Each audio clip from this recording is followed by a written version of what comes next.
how to edit caption template in Capcut PC.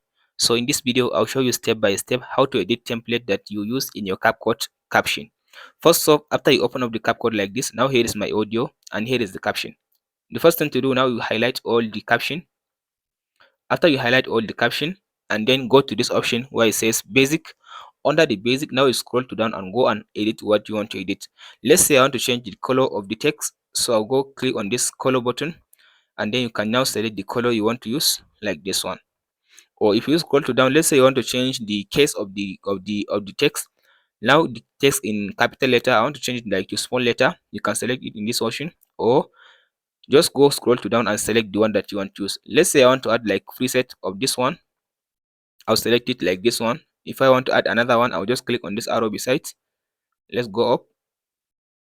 So if you just go up like this, you click on this arrow here, you'll be able now to see different style. You can just go and add it to your caption. After you finish adding, if you don't want, after you finish adding, then it will appear like this.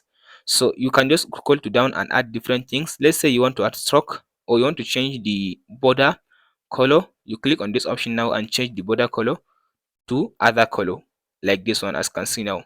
After you finish, if you want to change the border thickness, you can just change the border thickness. Scroll to down again, and then if you want to add glow to it, you can click on this glow button. So from there, it will now give you option to add the glow. And that's it, guys, on how to edit caption template in Capcut PC. Or now, if you want to change the template or all of the template, you can go to this option templates. After you select all the captions, after you go to the template section, you scroll to down. Now here is the template that I selected. If I want to change this template, I'll go and select another one. Let's say I want to use this one. I'll select this one. I'll allow it now to finish loading. After it finishes loading, now it will just add the template into my Capcut. So here is it, as you can see now. So that's it, guys, on how to edit caption template in Capcut PC. If this video helps you out, don't forget to like and subscribe. We'll meet in the next one.